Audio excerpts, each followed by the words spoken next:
Hey, Suneera, welcome to the show. Hey, Trent, thanks so much for having me. I'm so excited to be here. Yes, it's very nice to have you here. So let's start off with a real easy one before we get into all the tough questions and we're going to grill you. But what does your company do?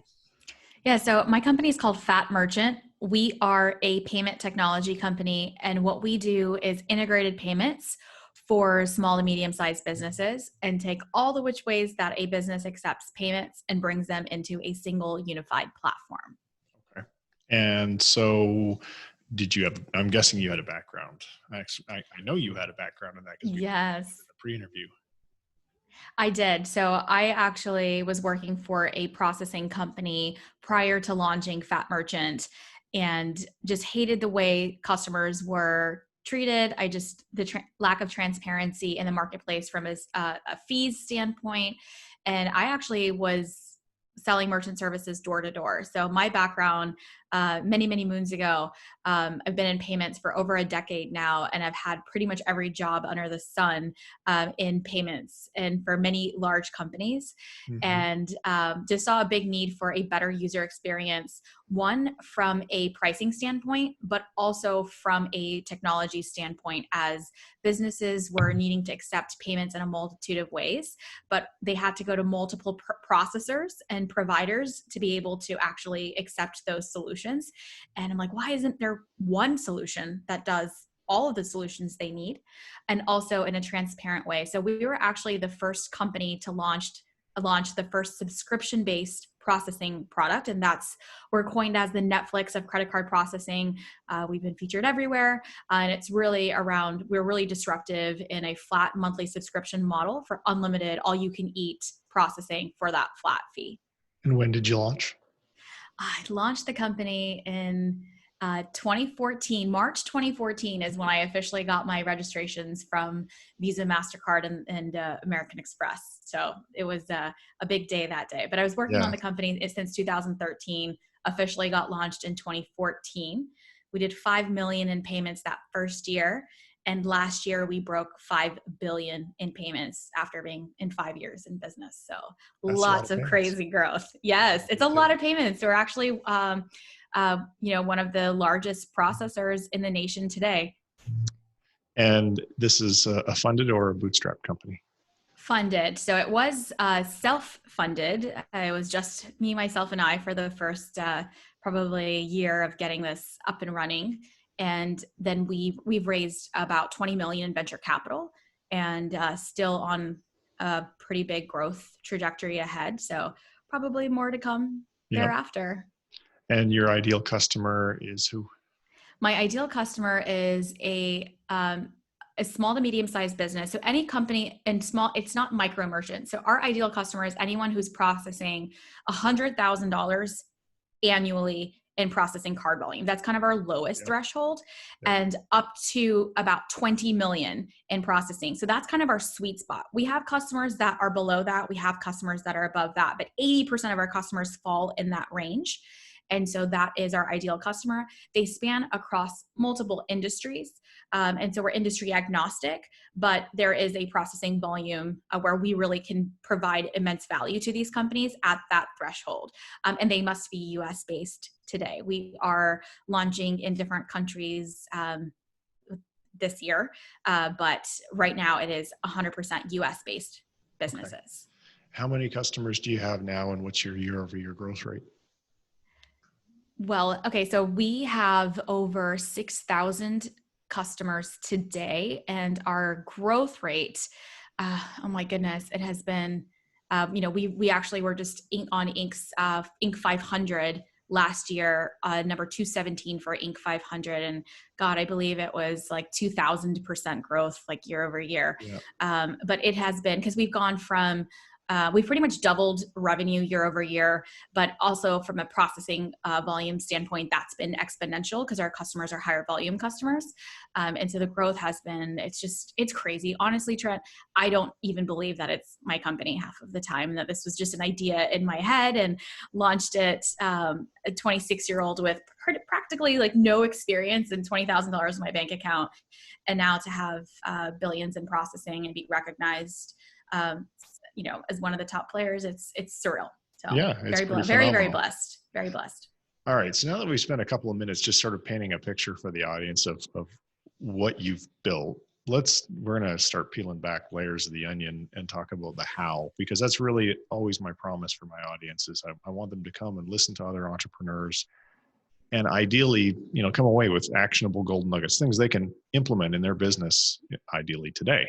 So let's talk about how you attract customers. What has been your most successful campaign in the last, and maybe we'll do a two-part answer to this, maybe early on when you didn't really have a lot of traction, and then more recently now. Yeah, absolutely. So for us, I think obviously marketing has been a huge component of our growth, as for almost any great company. And something that we did differently early on was our competitors. So this is 2013. It doesn't feel that long ago, but this has been 7 years and a lot has changed in 7 years. 7 years ago, there weren't a lot of processing companies online. So it just didn't exist. Square, Stripe, PayPal, they were just emerging in the market, but most of the big competitors were all the banks. It was Bank of America, Chase Payment Tech, Wells Fargo. And the way that processing, like businesses, went to go about getting processing was face to face. It was a face to face sale. It was at the bank when they opened up their business banking account.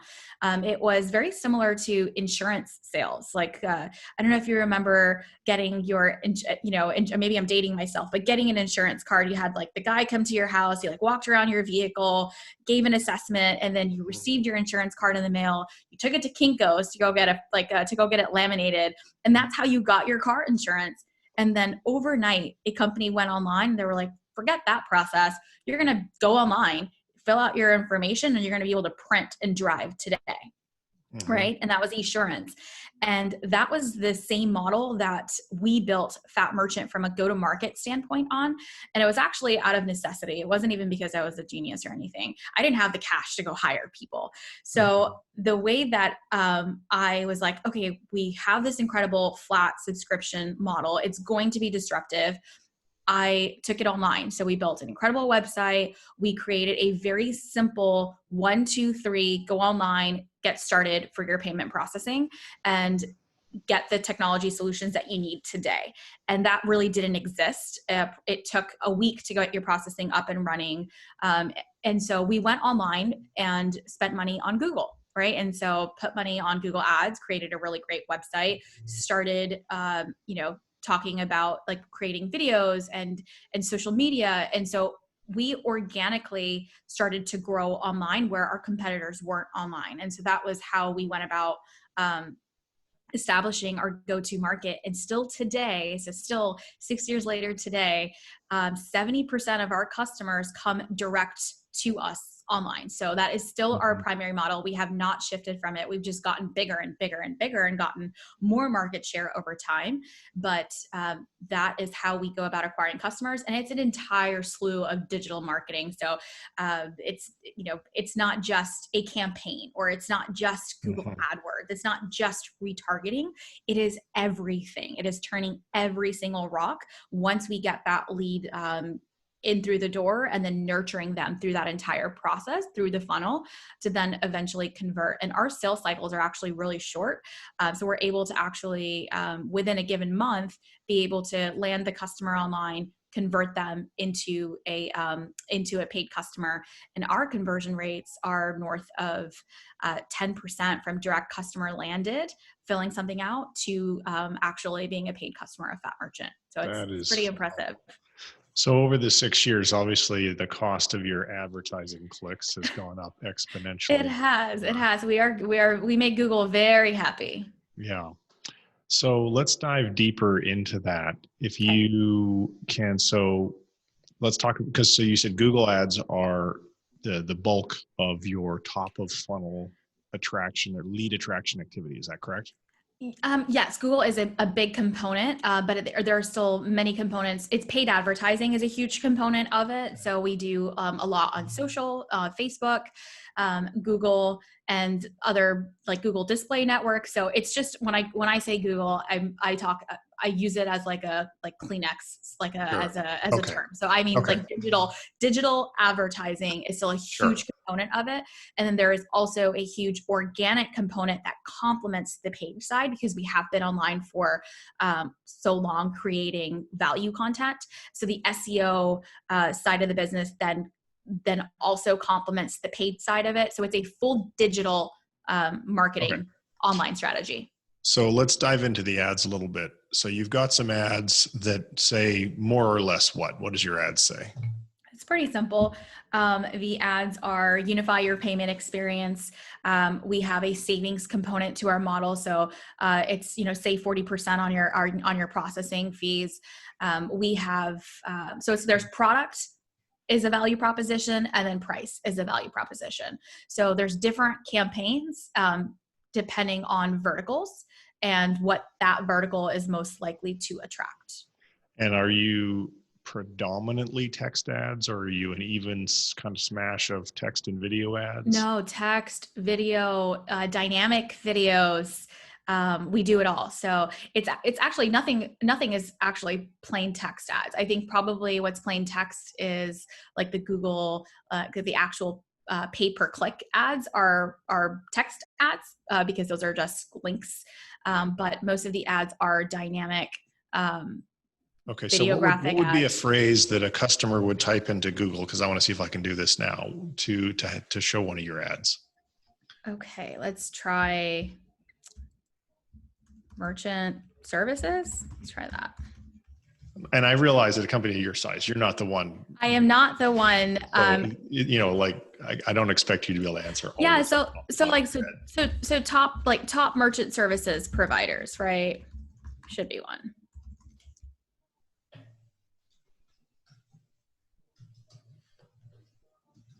And then we also have review sites that also we're on, like every major review site from business reviews. Yeah. That then talk about our services as well. So it's a pretty full complement. Like it's not just the Google ad that we're ranking for, then it's also the review site that's talking about payment processing and merchant services and QuickBooks integrations and e-commerce payment solutions and mobile payment solutions. And so there's the whole product component as well. But it's not just one single ad, because our processing it's complex. We do payment processing for multiple verticals using multiple types of products. Okay. So do you know, because you obviously have a team that's running these ads for you, do you know when someone clicks the ad, what does the offer look like? Is it a lead magnet? Is it sign up for our services? Is it get a free trial? What's absolutely working? It depends on the campaign, right? So I know we're trying to go into the details of it. So a Google AdWords campaign is probably on the low funnel, right? So they are ready to buy. They're looking for a solution. It's not a top of the funnel lead. It is on the ready to close. Searching. They're searching for it. And it's also probably the most highest cost lead for us as well. Whereas a Facebook ad or a retargeting ad is top of the funnel, right? So they may not be searching for it yet. We're showing up because they are a target user. And so we just want to kind of pop in there and be like, hey, we're a fat merchant, take a look at us. Frustrated with your solutions, or things aren't connected, integrated. So those are all top of the funnel. And so the call to action is going to vary. In the landing page, we have multiple landing pages based on what is the campaign that they're clicking on, and then where they are in that funnel. Mm-hmm. So the offer on a top of the funnel may be an ebook, right? It may be a just like learn more. Let's do a calculator. Let's do a savings calculator. Let's schedule a demo, or let's like learn more. Actually, the schedule a demo is actually going to be on the converting. And yes, exactly. So let's set up an appointment. Let's get on the phone. And so, or an offer, right? So if it's even further down the offer, it's like, get started today and let's give you a free terminal. Let's get you free equipment. Let's get you a free month of processing. And so that will depend on where the funnel is, but it's very intricate.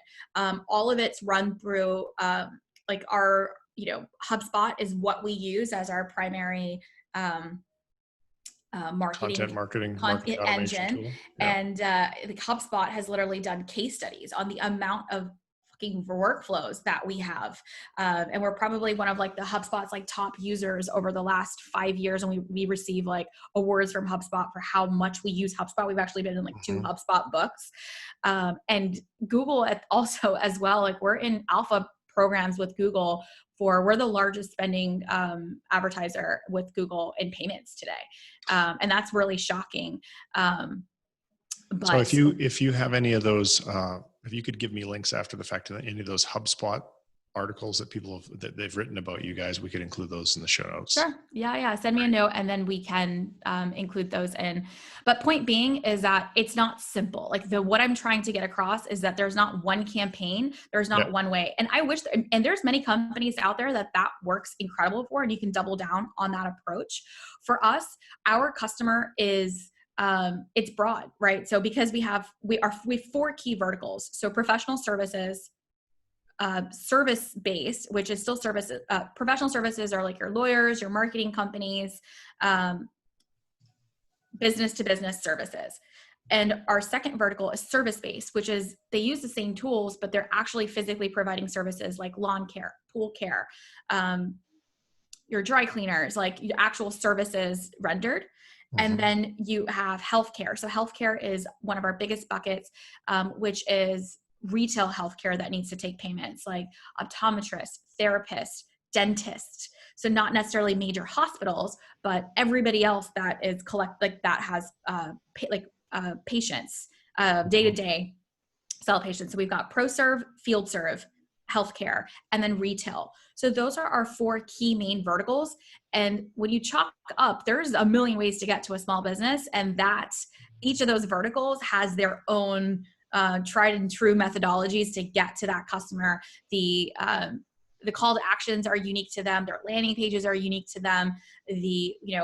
Talking to a healthcare office, we need to use the word patients versus maybe a retail, we need to use the word customers. So it's pretty intricate in terms of, because we have 4 key verticals, it's still the same strategy. So we're not sitting here, we don't have, our marketing team is, an incredible like army of 10. They are 10, but they deliver work as if they are a monster agency. Our total headcount in the company is about 110. So just kind of like give you the size of the marketing team, but everything is in-house. We have a full in-house team. We do have supporting agencies that do support us. However, everything is done by this team. So it's still the same overall hierarchy, like the same strategy, just verticalized against those key ideal customers. So let's talk a little bit then about, I want to wind back the clock into the Wayback Machine a little. So at some point in time, you didn't have anyone on your marketing team. I'm guessing it was you. And then you got to the point where you decided, okay, now I need to hire some help. Let's talk a little bit about that phase. What did that look like? Did you decide, okay, I'm going to hire a VP marketing and hand it all over to them and they can build the team? Or did you start working with some subcontractors? Or like, what did that transition look like? Yeah. So I think with any founder, this is like part of the growth phase, and it's still happening for our company, but it's tough to, you need experts, but you can't afford the experts. Correct. And so the way that you go about doing it is you learn shit on your own and you implement it, and you find contractors that can help you. You find agencies that can help you. So for probably the first year, we had an agency that supported me in the marketing function, where I was strategically still executing from campaigns. And I actually graduated from University of Florida with a degree in finance and marketing. So I did have background in marketing, but digital advertising was changing so quickly that we needed to have an agency to help us determine the right approaches.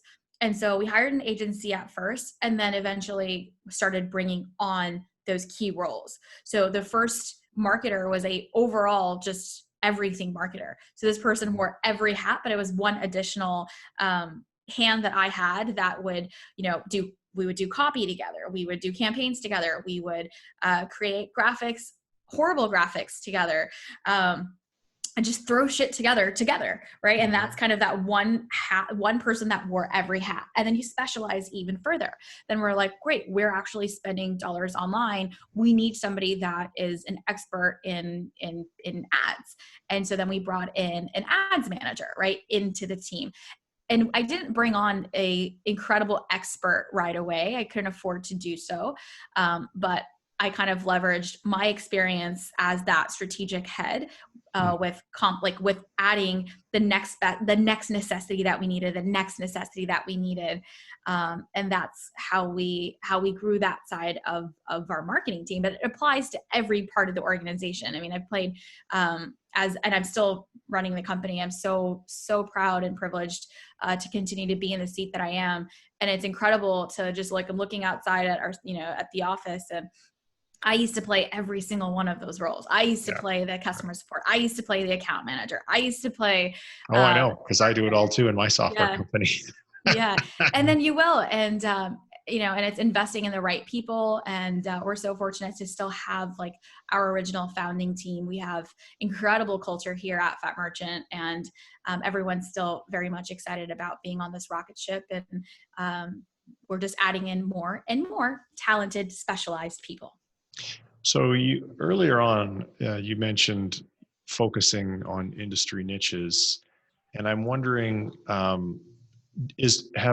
has partnerships played a role for you in getting traction in those niches?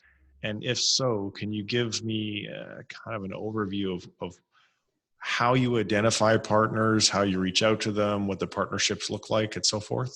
Yeah, this is a great question and probably a great topic for any company out there. So you heard me say 70% of our customers still come to us direct online. Yeah. That used to be 100%. That ratio is changing solely due to partners. So I didn't realize I was so against partnership for some reason. In the beginning, I felt like every partnership that we tried to implement didn't go through. It was somebody else selling our product or having a different, I didn't control that experience. So it was it was hard for me to let go of somebody else owning that experience with our customer. And it was actually one of the dumbest, it was like one of the biggest lessons I've learned is not to have that approach. I think that if you have a product that can fit so perfectly and integrate with other softwares and can integrate with other partners, it is actually exponential, the growth compared to the direct side of our business, because every partner that we bring on integrate our API into for payments, then all of their thousands of customers can end up becoming customers of Fat Merchant. And that has definitely been a journey for us it's been a journey over the last 5 years, but it is now the fastest growing division of our company is our integrated partnerships. And so, for us, we have an API that helps companies process payments, right? So we use the same API and we have our product suite that our direct to customers can choose. But there's also some incredible software companies out there. So there is a incredible software for a dentist that does everything for that dentist 100% for them, right? Our API they still need a payments component. So we can offer our payments component to that customer, to that software. And we're not even there. We're not what's interesting is they don't even know that Fat Merchant is processing those payments. And so we have 6,000 direct customers, but indirect, I can't share that number yet, but indirect, it is massive because we are completely white labeled behind the curtain of that software company. And it's actually even more exciting because we're still, we launched this product to have a better user experience in payments, and we're still able to deliver that, but we can grow exponentially on the partnership channel. So I think it's a great topic for you to bring up because I was definitely very much against it at first. And there's different types of partnerships, right? There's referral partnerships. There's marketplace partnerships. So a lot of softwares have marketplace opportunities for you to be integrated into. And then there's integrated partnerships. And for us, what's been highly successful is the complete integrated side of it because it makes our product super sticky to that software. So that's the rabbit hole I want to go down. So let's unpack that a bit. Let's do it. You decide, all right, we want to focus on integrated partnerships. First thing is you got to figure out, well, who should we partner with? Yeah. And then how do we get a hold of them? How do we even get on their radar screen? So let's talk about that. So one, you have to have a great API, right? So if you want to have integrated partnerships, your software better be able to integrate. Like that's like the basic piece that you must have from an integrated standpoint, and the documentation from an API standpoint, so that a partner can understand it and say, oh, this makes sense. We need this piece, and it's very simple to add this component to our software. Payments are a necessity. So we're kind of on the lucky side of like, we have a product that's not a nice to have, it is a must have. And so for us, we kind of have that advantage. How did we go about signing partnerships? So it's a completely different sales cycle than our direct to customer. This is where we actually have a business development team.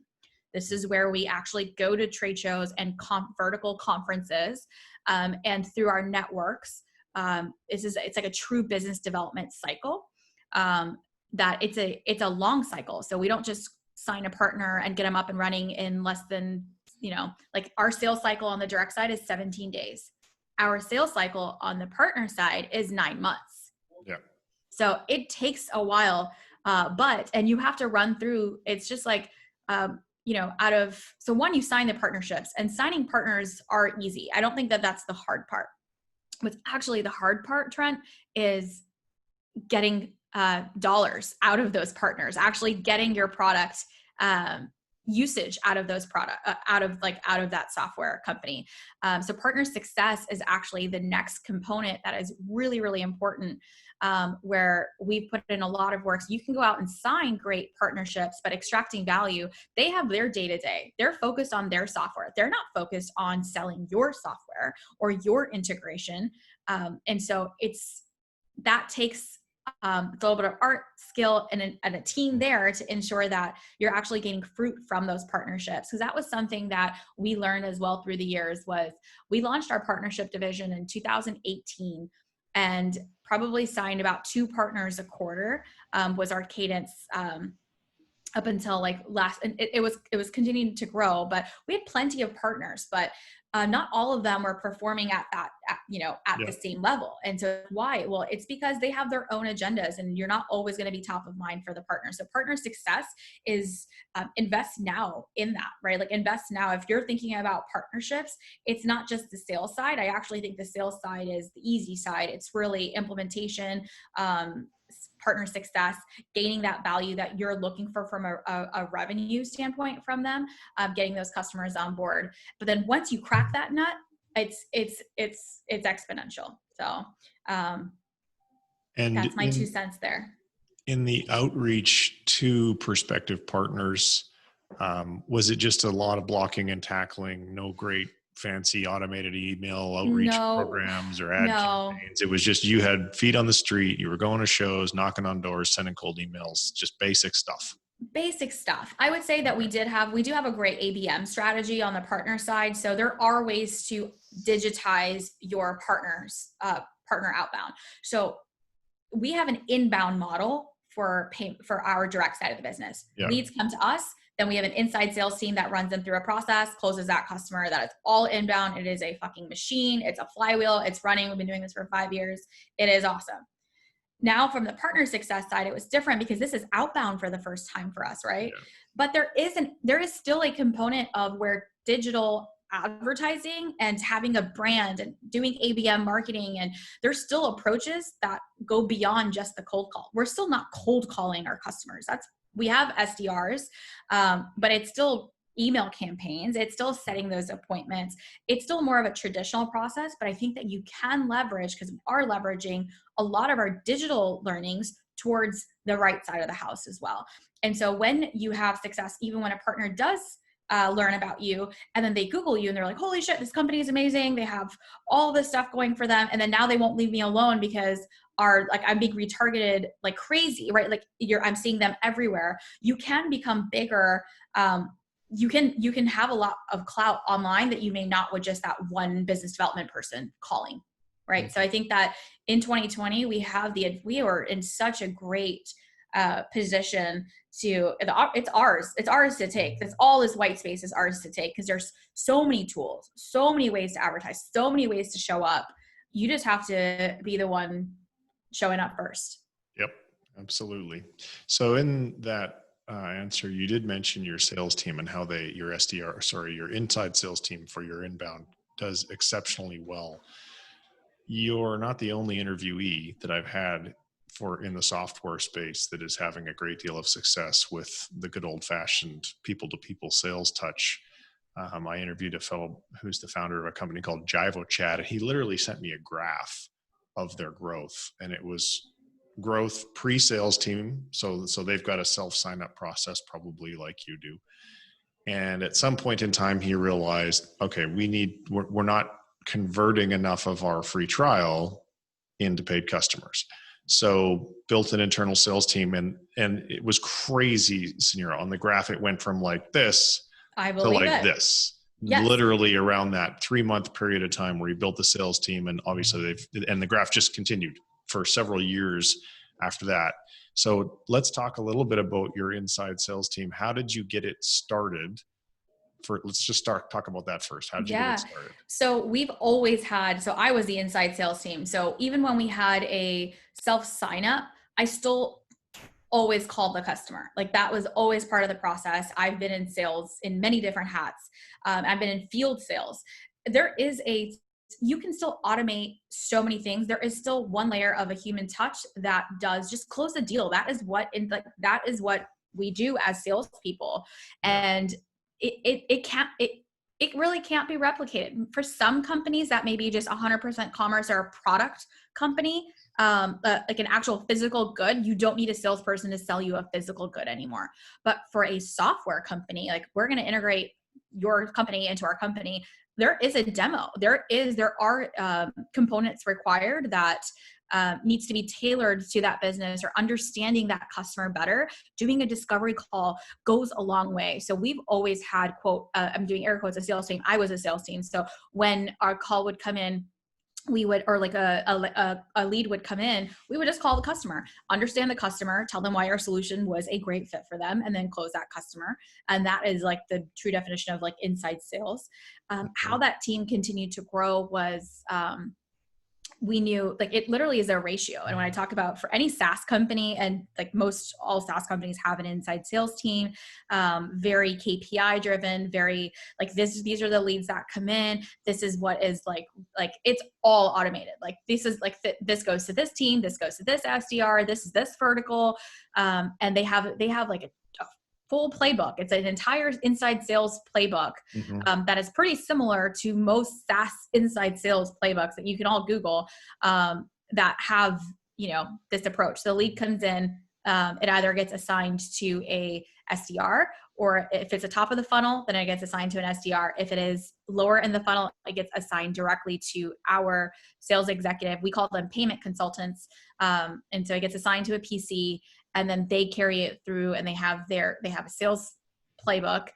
They do a demo. And then the further that we get along in that process and we move it through the CRM, the more likely that deal is to close, right? So if we can move it from stage 1 to stage 2 to stage 3, the ratio of that closing it's higher. And we actually have so our deal stages, I was just going to ask you that. What are your deal stages? I was going to say, I know you were going to ask me that. This is such a fun interview because nobody ever cares about the details. I love it. So our deal stages so we got a contact, and it turns like we're either going to trash it and just throw it away. We're going to turn it into an MQL, which is a marketing qualified lead. So we probably disqualify 30% of our leads today, just because we don't support certain industry types, or we don't support lower volume businesses, or we don't support businesses outside of the US. So we still have a shit ton of lead volume, and I don't want to say we throw them away. They're sitting somewhere for when the time is right, but they're not getting they're not getting a call. So they get put into another nurture. So 70% of our contacts that come in are MQL. So that's a marketing qualified lead. And that is what then gets distributed and assigned depending on where they are in the MQL funnel. So either they're going to get assigned to an SDR, and they're dialing for dollars, but they're not dialing outbound. We have 40,000 leads in our database right now that have raised their hand at some point. So they have plenty of not super hot, but lukewarm leads. Yeah. And so SDRs call against our database, or they're assigned top of the funnel MQLs. And either they qualify it and then hand it over to a PC, And or if it's a little bit down the funnel and this is all through algorithms and everything like lead scoring, all of that, it gets assigned to the right PC. And then they PC standing for what? For our payment consultant. So our Right. sales executive. Okay. Or AE for other companies. Yep. And so the lead is from an MQL, gets assigned, and they actually have to physically pick up the phone and call them. So they cannot move it over to the deal stage if they have not actually talked to the customer and verified that they are a right fit opportunity. And if they are a right fit opportunity, then they are turned into an SQL, which is a sales qualified lead for us, which is many Salesforce users. It's an opportunity. So it is an actual So your PCs SQL. are your closers. They're the ones. Our PCs are our closers, and they move it over to SQL, and then they take them through that nurture process, turning it into a customer. And our SQL to close is over 40%. Damn. Like, yes, we are like, it is literally a machine. Our growth engine is awesome. And our marketing team is fucking fantastic too, filling this funnel constantly as we've been able to scale we have 47 people in our total sales, from directors to supporting sales, sales ops, directors, PCs, SDR. So it's about 47 people. It's almost half the company there. Between sales and marketing, it is half the company. It is half the company between sales and marketing. And then we have like the next big team is our technology team, so our developers. And then we have account management and support. And then we also have our business development team, which is our the partnership side of the house, but BD also falls under sales. So big component. Hence was born the expression, nothing happens till you make a sale. Nothing does. It is the most important part of your business. And I see founders I mentor all the time. I mentor women. So a little bit about my background will kind of plug in. So I am a Pakistani, 33-year-old mom of 2. And there is no way I would be here in the position that I am today if I didn't have incredible mentors. I probably had everything stacked against me. I'm out of like Orlando, Florida. We raised 20 million out of Orlando, Florida. It's crazy, but I would like to see more women founders actually succeed. The stat, unfortunately, is that less than 2% of female founders ever break $1 million in revenue. Yeah. And so I hate that I'm a unicorn here in that, and I'm out to change that. And so I have a podcast as well. It's called the 2% Club. It's actually launching in a few weeks. So check that out. But I have all different kinds of like accelerators to help women kind of get to that level, and something I'm super passionate about. But yeah. So tell us about one of those, because I have women listeners. So tell us about one of those accelerators. Yeah, you should go to Icon Mastermind to go check it out. And it is for just there's different stages of entrepreneurs. It depends on where you are from your revenue standpoint. They are, we put you in a group with 6 other women. It's a true mastermind to kind of help you through different stages and get you to the next level.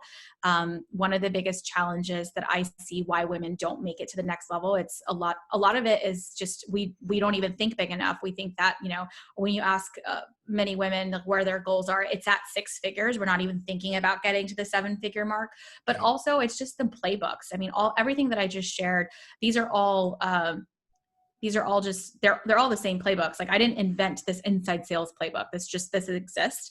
And so it's really learnings from other entrepreneurs and just kind of creating that community to help each other get to the top. And it's also nice to be around other women. I think, it's easier. It's easier to kind of share some of our challenges. I'm a mom. That shit is the hardest thing that I've ever done. And while having 2 kids, like running this company has been extremely difficult. And that's kind of how I started sharing my crazy executive life and mom life. And you can follow me on Instagram at MomBossCo. It's a really fun Instagram. There's probably about 30,000 people now in that community, and growing like crazy. And it's just an incredible group of inspiring, ambitious entrepreneurs that are female that are looking to break every ceiling. So nice. Yeah. So before we wrap up, if you were interviewing yourself, Suneera, and you had a chance to ask one more question, something we have not talked about, any idea what that question would be? Yeah, I think one of the biggest things is culture. Like I think that like how one of the greatest things that I didn't know about that we unintentionally created was an incredible culture at Fat Merchant around three core values that we've had from day one. And I wasn't ever like I didn't it wasn't something that I ever thought about. It was just something that was. And I see a lot of companies now take a different approach of like having to force, like, here are our core values, and then here's this culture that we're trying to do. And it really has to be organic. And so if I'm looking back and I wanted to ask myself that question of like, how did you create this? Like, how did you, like, I'm looking out right now from our podcast room, and there's just, we're actually back phase 2 from pandemic, by the way. It's been crazy not like seeing people. And it's a beautiful thing. And I'm just so blessed. And it's really because we had fun doing what we did. We were transparent. We stuck to our core values of get shit done, one team, and creating joy. And that wasn't just for our customers. That was to each other. That was to our community. That was showing up here today. And just continuing to like demonstrate those values, not only on a day-to-day work basis, but even outside of the lives that we live outside of work. And those are the people that we have around. So looking back and looking forward, even, is I want to ensure that, I bring in those people with those core values. And that's something that every founder that's listening, it is important. I almost messed this up so bad in 2018. 2019, God, it's 2019. We went from 50 people to 100 people. So growth was crazy. We received our Series B funding. We needed to get a lot of product out. And we went from 50 to almost 100 people in 1 year. And we hired too fast. And I didn't do every interview. And I'm not saying that every founder needs to do every interview, but didn't have this huge focus on ensuring that they weren't just a fit from a job description standpoint, they were a fit from a culture standpoint as well. And we had to let go of some pretty bad apples very quickly. So we were able to adjust, but it was a really big lesson that we learned of hire slow, ensure that you have your core values in place, and that when you are bringing on these candidates, that they reflect not only the job, they reflect who you are as a company. And I'm so glad that we were able to course correct quickly and get, those people that are not here today, but bring on the right talent. And our culture is thriving still. So let me interrupt you right there. You just said what to do. I want to know how to do that. So how to do it. We're going to dig in a little deeper on that. How to do it is just, one, you need to be that. So actually demonstrate. So whatever your core values are for you, why are they important to you? You have to first understand the why. Like, why do you exist and show up every fucking day to work? Like, you better know your why and why you're running this company. Okay. And that mission better be greater than you. That mission better be greater than dollars. Because if it's just that, it's not going to go very far. So know your why, write it down, and get your team on that same page and show up every single day for that why. Then from there, there's components that are going to hang on. Sorry to interrupt you again, but what's the why in your organization? What's the why? To create the best damn experience. We show up to create the best damn experience. So in payments today, that just doesn't exist. And it used to be create the best damn experience in payments. We just want to create the best damn experience for our customers because we are a business platform and we are growing even one step before and behind the transaction. So for us, it is to create the best damn experience for our businesses so that we can level the playing field for them.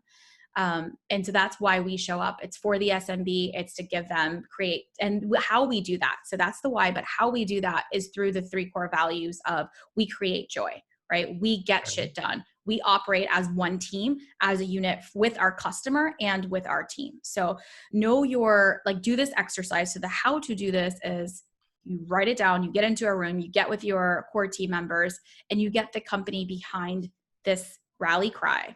And this is how you're going to operate. And these core values that you create, and I actually hate it when core values are this huge list of core values. Those are just permission to play. Like, that's what you should be doing when you enter the door. So really try to narrow down. This is based on every decision should be based on these 3 principles or whatever the number is for your company. It could just be 1. But we have 3 and we really kind of stick to that. And from there, that is how we bring on customers. That is how we bring on team members. That is how we implement our like day to day. And that just becomes part of culture. But you also have to be intentional about it, because as you continue to grow and hire, it was like, you know, I would say from employees, like from 0 to 50, it was very easy to maintain. Then from that 50 mark, like I said, adding on the velocity of the net new team members, it got lost because people didn't have that same why of why they came in through the door, that what we built the company for. And so it's important that your next set of hires, like your first core team members that are your leading your divisions, really, really have that those core values that then they translate to the next team members and the next team members, because that can get lost, just like a game of telephone, that can get lost. So that's how you go about implementing it, but it also is intentional. You can't just walk away from it. You have to ensure that you have those things. Like, I don't know, we have a ton, like for us, like, you know, we're a huge food culture here at Fat Merchant.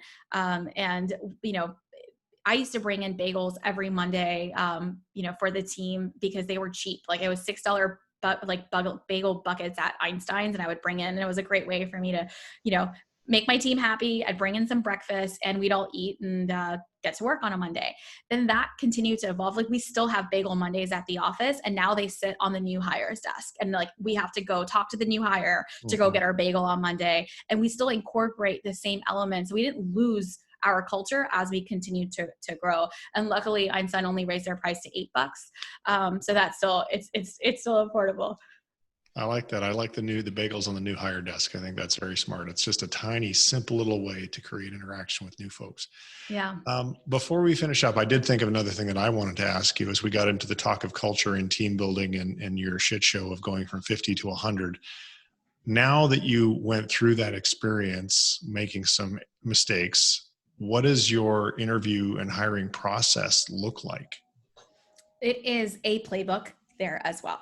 So it used to be where I was able to do all the interviews with maybe the hiring manager that was for that department. Now we have a full HR team. We have a head of talent, and we have like from the interview comes in. So there's a whole process before we even bring them into a first round interview. But there is obviously an online application, but we actually ask for video interviews. So step 2 is actually a video screening, and we get so many applicants. We are like in Orlando and in Florida, we are one of like the largest growing tech companies. Yeah. And we have, you know, we win a lot of great culture. We actually just won Inc.'s best places to work as well. So we get a lot of resumes. It's tough to parse through. So people that actually take the time to do a little video, that tells you a little bit more that they are interested, like a little bit further. Yep. And so we'll have it. So she screens those. There's a team that does that. And then once they feel, and then they'll do a phone interview. So that's the first interaction that we have with an interviewee, and we'll do a phone screening. And then if it is a good fit for the position, then they meet with, they come into the office, and it's a 2-part interview. Sometimes we do them on the same day. Sometimes we break them apart, just depending on timelines. But we have 2 people sit in on the first interview, and then 2 people sit in on the second interview. So the first interview is conducted, and it's always the hiring manager and then a peer. So we always bring in somebody that's not the manager to ensure that it is a good culture fit, that they like this team member, and it's not just one-dimensional from just the manager standpoint. And then the next interview is one step above. So we have to ensure that one of the executives is on that interview, that we do get the green light. I still sit in on many, many, many interviews, and we kind of divide and conquer from an executive team standpoint. So we bring in the hiring manager from the department, we bring in one level above, and then we also bring in somebody completely random.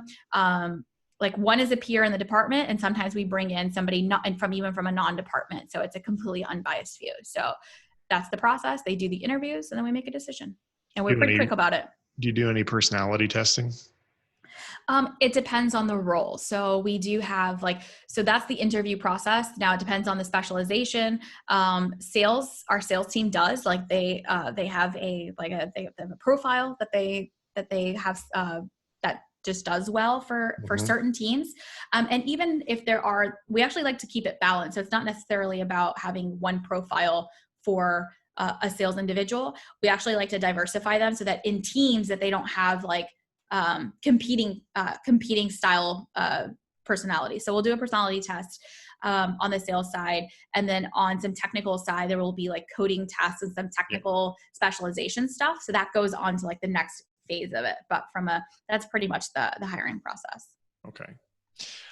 It's been a thoroughly enjoyable discussion. We've been a good amount of time. Thank you so much for making some time to come and share your insights with the Bright Ideas audience. As I mentioned, I will follow up with you with an email to get links to a couple of things, your 2% club, the HubSpot stuff, and anything else you can think of. You'll get an email after the fact saying, hey, send some stuff over. So I want to thank you very much for being on the show. In the event, I do get other SaaS founders listening to my show. In the event that anyone wants to reach out to you to talk about a partnership, what is the single best way for them to do that? Yeah, fatmerchant.com/partners. There you go. All right, Suneera, thank you so much for making some time to be on the show. Thank you guys. Really appreciate it.